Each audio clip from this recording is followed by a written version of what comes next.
গত অংশে আমরা জেনেছি ইমিরের সৃষ্টি। আজ তার পর থেকে ইমিরের অসংখ্য ছেলে ছিল, যার মধ্যে একজন ছিল যত্নর। অপরদিকে একটি গরু ক্রমাগত চাটতে চাটতে একটি বড় পিণ্ড থেকে সৃষ্টি করে বুড়ির। সেখান থেকে আসে বোর এবং সর্বশেষ আইসা। তার ছিল 3 ছেলে, ভিলি, ওডিন এবং ভি। একদিন ভিলি, ওডিন এবং ভি ঠিক করে তারা ইমিরকে মেরে ফেলবে। পরিকল্পনা মোতাবেক তারা ইমিরকে মেরেও ফেলে এবং ইমিরকে মেরে ফেলার ফলে সৃষ্টি হয় 6,6,585 কোয়ান্টিলিয়ন উপকরণের। বুঝতেই পারছেন নাম্বারটা কি পরিমাণ হিউজ, যা দিয়ে 3 ভাই মিলে পৃথিবীর বিভিন্ন সৃষ্টিকে রূপ দিতে থাকে এবং পৃথিবী বানায়। ফলে সমাজে 2টি স্তরের সৃষ্টি হয়। এক স্তরে ছিল ভিলি, ওদিন এবং ভি এবং অপর স্তরে ছিল যত্নার ও তার বংশীয়রা। ভিলি, ওদিন এবং ভি মূলত যত্নারদের তেমন একটা তোয়াক্কা করতো না। তারা তাদের মাঝে একটি দেয়াল তুলে দেয় এবং সেই দেয়ালের ভেতরে যত্নারদের প্রবেশ ছিল নিষেধ। অপরদিকে ভিলি, ওদিন এবং ভি মিলে কিছু কাঠি দিয়ে মানুষ বানায় এবং এখান থেকে একজন নর এবং একজন নারীর সৃষ্টি করে। তারা এই কাজটি করতে হেমজল নামে একজন লোকের সাহায্য নিয়েছিল। এই নারী এবং এই এক পুরুষ থেকে সৃষ্টি হয় পপুলেশনের। হেমজল তাদেরকে বংশবৃদ্ধির উপকরণটি বলে দেয় এবং যেখান থেকে সৃষ্টি হয় একটি বৃহৎ পপুলেশন। এই বৃহৎ সত্তাগুলো মিলে ঠিক করে যে তাদের ঈশ্বর হবেন ওডিন। ওডিনের বিভিন্ন গডেসদের সঙ্গে আগে থেকে অ্যাফেয়ার ছিল, তাই ওডিন এবং বিভিন্ন গডেসদের অ্যাফেয়ারের ফলস্বরূপ তার বেশ কিছু ছেলে হয়। তো ওডিনের ছেলেদের মধ্যে একজন ছিল ব্রাগি। ব্রাগি মূলত গান বাজনা করতে পছন্দ করত, সে বরং বেশ কিছু কবিতাও লিখত। আরেকজন ছিল ভিডার। ভিডার মূলত কল্পনা করত তার বাবাকে একটি বিরাট জায়ান্ট উলফ মেরে ফেলবে এবং সে সেই উলফকে মারার জন্য সারাদিন পরিশ্রম করতে থাকতো এবং ওই উলফটিকে খুঁজে বেড়াতো।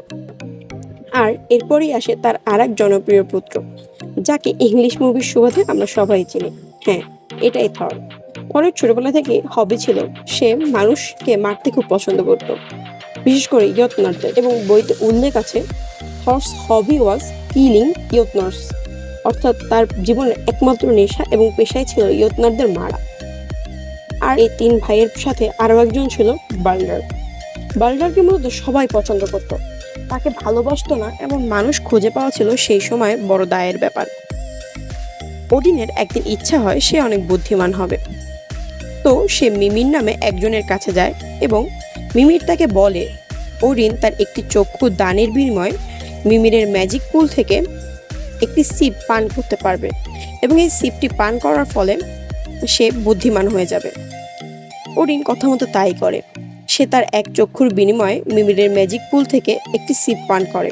তারপর সে অক্ষর বা বর্ণগুলো মনে রাখার জন্য মিমিরের কথা মতো নিজেকে একটি গাছে কিছুদিন ঝুলিয়ে রাখে, এরপর কিছুদিন বেঁধেও রাখে এবং ঠিক মিমিরের কথা মতো সে সুপার ডুপার স্মার্ট হয়ে যায়। এবং সুপার ডুপার স্মার্ট হওয়ার পরই সে ম্যাজিক্যাল টেকনিক্স ফর প্রিডিক্টিং ফিউচার, অর্থাৎ ভবিষ্যৎ জানার জন্য গবেষণা করতে শুরু করে। এবং এখানে একটা ছোট্ট জিনিস আমি বলে রাখি, আমরা কিন্তু আসলে মানুষের যত রকমের বিপ্লব দেখেছি, আবিষ্কারের বিপ্লব, সেগুলো কিন্তু বেশিরভাগই হয়েছিল এই ভবিষ্যৎকে জানা বা অমরত্ব লাভের জন্য।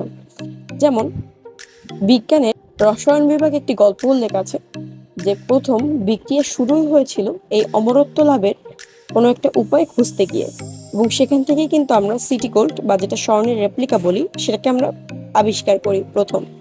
এবং এছাড়াও বিভিন্ন এলিমেন্টস আমরা এই ম্যাজিক্যাল টেকনিক্সগুলো খুঁজতে গিয়ে পেয়েছিলাম। অমরত্ব লাভ করতে গিয়ে মূলত আমাদের বেশিরভাগ আবিষ্কার সৃষ্টি হয়েছে। যাই হোক, গল্প ফিরে আসা যাক।